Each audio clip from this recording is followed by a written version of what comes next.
Когда Алина вошла в огромный банкетный зал отеля, разговоры на секунду стихли.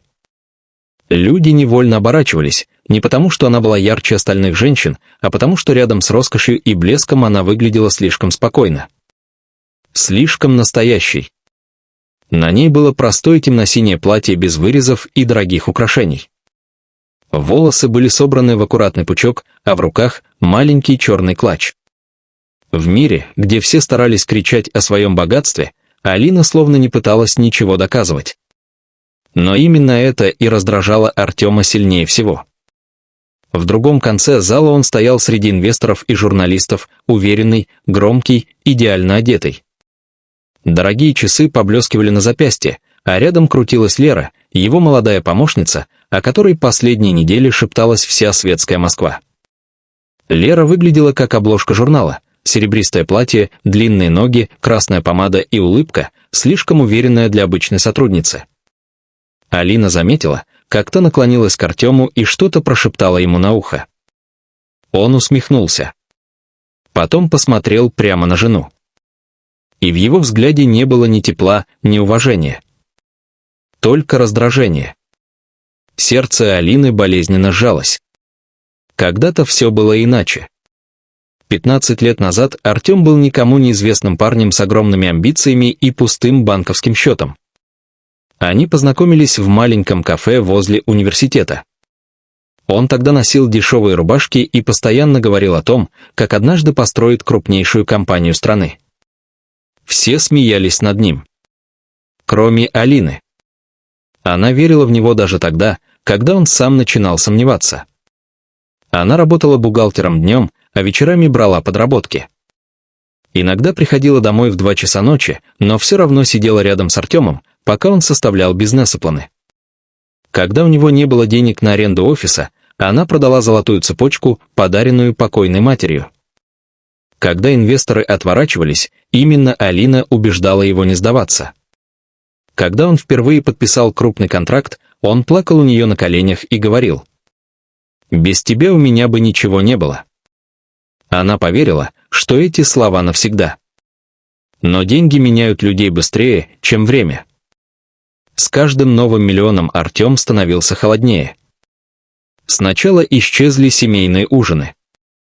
Потом совместные поездки. Потом разговоры. Он все чаще раздражался из-за ее простоты. Его начали злить ее спокойствие, ее тихий голос, отсутствие желания соревноваться с другими женщинами-богачей. Алина чувствовала, как медленно превращается в тень рядом с собственным мужем. Но продолжала надеяться. Пока однажды не увидела фотографии Артема и Леры в интернете. Они выходили из ресторана поздно ночью. Он держал ее за талию. Когда Алина спросила об этом, Артем даже не попытался оправдаться. «Ты серьезно собираешься устраивать сцену из-за пары фотографий?» Холодно сказал он тогда. «Лера работает со мной.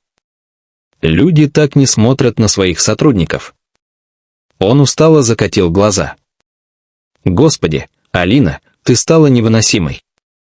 Эти слова ударили больнее измены. И все же она пришла сегодня на юбилей его компании. Не ради него. Она сама не могла объяснить, зачем. Может быть, где-то глубоко внутри еще жила та девушка из маленького кафе, которая любила Артема до безумия. Официант прошел мимо с подносом шампанского. Алина машинально взяла бокал, чувствуя десятки взглядов на себе. Она знала, многие уже воспринимали ее как старую жену, которую скоро заменят молодой любовницей. Некоторые женщины смотрели с жалостью. Некоторые — с насмешкой. Особенно Лера. Она подошла к Алине первой. «Алина Викторовна, вы все-таки пришли?» Сладко улыбнулась она. «Если честно, я думала, вы не любите такие мероприятия». «Не люблю», — спокойно ответила Алина. «Тогда это очень смелый шаг». Лера специально выделила последнее слово. Будто намекала: «Ты здесь чужая». Алина уже хотела отойти, но в этот момент к ним подошел Артем. «А вот вы где», — громко произнес он, чтобы слышали окружающие. А я как раз рассказывал партнерам, что моя жена наконец решила выйти в свет. Несколько человек натянуто улыбнулись. Алина почувствовала опасность в его голосе. Она слишком хорошо знала этот тон. Так он говорил перед тем, как унизить кого-то. «Ты могла хотя бы предупредить меня насчет своего наряда», продолжил Артем, окинув ее взглядом. «Здесь все-таки серьезное мероприятие, а не собрание учителей». Вокруг послышались смешки. Щеки Алины вспыхнули. Но она молчала. Лера сделала вид, что смущена. «Артем, ну зачем ты так?» «А что такого?» Усмехнулся он. «Я просто честен. Посмотри вокруг. Все женщины выглядят соответствующе.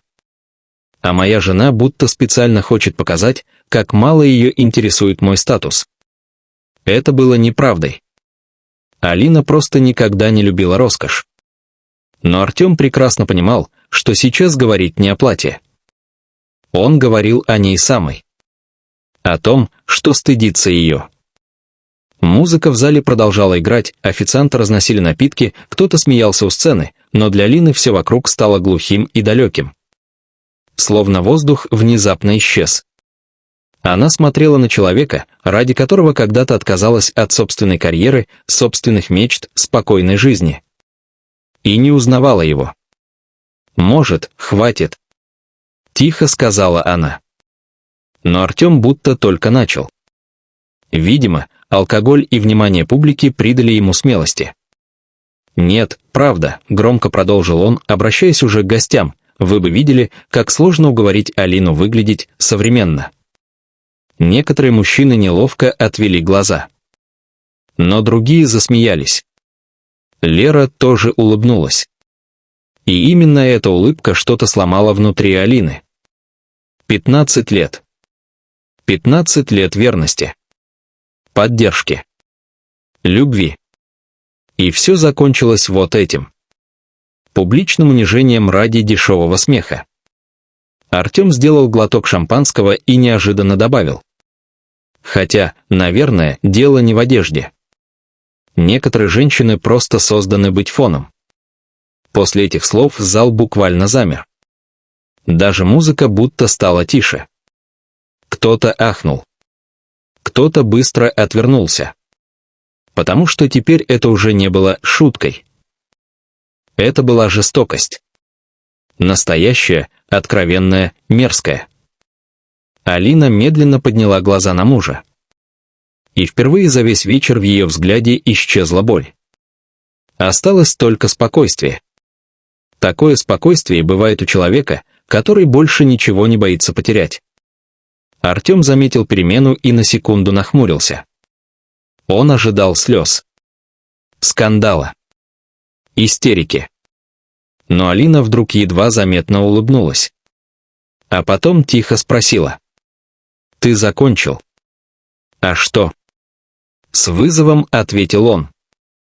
Она поставила бокал на поднос проходящего официанта. И очень спокойно произнесла. «Тогда теперь моя очередь». В этот момент никто в зале повисла такая тишина, что было слышно легкое потрескивание свечей на столах. Алина стояла прямо напротив Артема, спокойная, собранная, будто все его слова больше не могли причинить ей боль. И именно это спокойствие вдруг заставило его почувствовать странное беспокойство. Он ожидал слез. Оправданий. Истерики. Но не этой тишины. Не этой уверенности в ее глазах. Гости замерли, чувствуя, что сейчас произойдет что-то важное. Даже музыканты у сцены перестали играть. Алина медленно оглядела зал. Лица инвесторов. Журналистов. Партнеров. Людей, которые много лет восхищались Артемом Воронцовым и его историей успеха. Историей, половину которой он украл у нее. «Теперь моя очередь», — повторила она тихо. Артем усмехнулся, хотя в груди у него уже появилось неприятное напряжение. «Алина, не устраивай драму. Она проигнорировала его. Вместо этого сделала несколько шагов к сцене. К той самой сцене, где еще час назад Артем произносил речь о своем самостоятельном пути к вершине. Алина взяла микрофон. Ее пальцы не дрожали. И это пугало сильнее любого крика. «Добрый вечер», — спокойно сказала она. Ее голос разнесся по залу уверенно и четко. «Простите, что отвлекаю вас от праздника. Я не люблю публичные сцены. Но, думаю, сегодня подходящий момент для небольшой правды». Артем резко напрягся. «Алина». Она посмотрела прямо на него. И впервые за долгие годы он увидел во взгляде жены не любовь, а полное равнодушие. 15 лет назад, когда у Артема не было ничего, кроме долгов и амбиций, я была рядом, продолжила она. Я работала на 2 работах, чтобы он мог открыть первый офис. Я искала для него инвесторов. Я писала финансовые планы по ночам. Я продала украшения матери, чтобы спасти его компанию от банкротства. В зале начали переглядываться. Некоторые явно слышали это впервые. Артем попытался улыбнуться. «Дорогая, зачем сейчас вспоминать старое?» Но Алина уже не собиралась останавливаться. «Потому что ты сам начал говорить о том, кто является фоном», — спокойно ответила она. «И мне стало интересно, знают ли твои партнеры, кому на самом деле принадлежала первая доля компании?» Улыбка медленно исчезла с лица Артема. Лера напряглась рядом с ним. «Алина, прекрати». Но теперь в ее голосе слышалась паника. Алина достала из сумки тонкую папку. Когда компания была на грани краха, банк отказался давать Артему кредит. Тогда именно я вложила деньги, полученные от продажи семейной недвижимости моего отца. Взамен юристы оформили на меня 40% акций. По залу прошел шум. Кто-то удивленно выдохнул. Один из инвесторов медленно повернулся к Артему. Это правда. На лбу Артема выступил пот. Эти акции давно переоформлены. Алина впервые улыбнулась по-настоящему. Но в этой улыбке не было тепла. Нет, Артем. Не переоформлены. Теперь уже весь зал смотрел только на нее. 3 месяца назад я узнала, что мой муж изменяет мне со своей помощницей, спокойно произнесла Алина.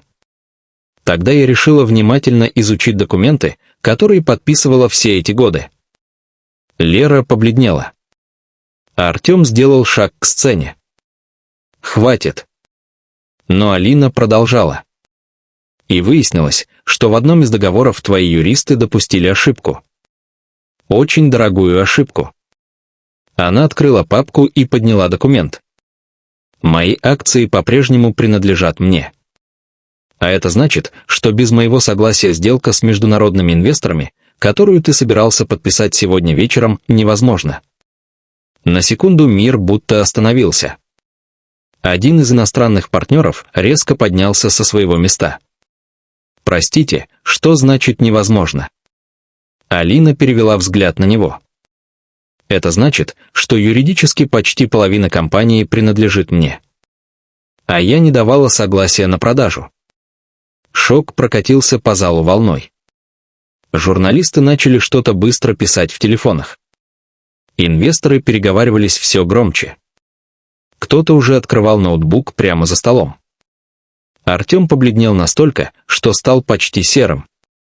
Ты не посмеешь». Алина посмотрела на него спокойно. «Не посмею, что? Защитить себя после того, как ты годами унижал меня. Мы можем обсудить это дома». Она тихо усмехнулась. «Дома? Ты еще помнишь, что такое дом?» Эти слова ударили сильнее пощечины. Лера нервно отступила в сторону, словно внезапно поняла, что стоит рядом с тонущим человеком. Но настоящий удар ждал Артема впереди. Алина медленно достала еще один документ. И да, раз уж сегодня вечер откровений. 4 крупнейших контракта компании за последние 2 года были подписаны не благодаря тебе». Артем замер. Она посмотрела на растерянных гостей. «Большинство не знает, что я последние 7 лет тайно консультировала компанию через инвестиционную группу North Diamond». В зале послышались потрясенные голоса. Эту компанию знали все. Крупнейший инвестиционный фонд страны. Закрытый. Влиятельный. Практически недосягаемый. Один из бизнесменов ошеломленно произнес: «Подождите, вы хотите сказать, что именно вы были тем самым анонимным консультантом?» Алина кивнула. «Да». Теперь люди смотрели на нее совершенно иначе. Не как на тихую жену миллиардера, а как на человека, который все это время стоял за половиной его успеха. Артем резко схватил бокал со стола, пытаясь вернуть самообладание. «Это смешно. Без меня ты бы никто». «Нет, Артем», — спокойно перебила она. «Без меня ты бы остался тем мужчиной в дешевой рубашке, которому никто не верил». И в этот момент он понял самое страшное. Она говорила правду. Абсолютную правду. Все эти годы он убеждал себя, что создал себя сам. Что Алина — просто удобная жена. Тихая тень. Но теперь, под взглядами сотен людей, его собственная ложь рассыпалась. Один из инвесторов подошел к Алине. «Госпожа Воронцова, значит, именно вы принимаете окончательное решение по сегодняшней сделке?» Артем резко повернулся к нему. «Я генеральный директор». Но мужчина уже смотрел только на Алину. И это уничтожало Артема сильнее всего. Впервые в жизни он стал невидимым рядом с собственной женой. Алина выдержала паузу. Потом спокойно произнесла: «Нет. Уже не Воронцова». Она достала еще один конверт. «Здесь документы на развод. Я собиралась передать их завтра утром. Но, думаю, сейчас подходящий момент». По залу снова прокатился шок. Лера медленно опустила глаза. Теперь она выглядела не победительницей, а человеком, который внезапно понял цену своей победы. Артем смотрел на Алину так, будто видел ее впервые. И, возможно, так оно и было. Потому что настоящую Алину он не замечал много лет. Женщину, которая спасала его. Строила вместе с ним бизнес. Терпела его холодность. Прощала унижение. Любила его даже тогда, когда он перестал любить ее. И только потеряв ее окончательно, он вдруг понял, кого уничтожил собственными руками. «Алина, подожди». В его голосе впервые появился страх. Настоящий. Но было поздно. Она медленно спустилась со сцены. И пока весь зал молча расступался перед ней, Артем остался стоять под ярким светом люстр, богатый, влиятельный, успешный. И абсолютно пустой. Зале еще не понимал, что через несколько секунд Алина оставит без слов абсолютно всех.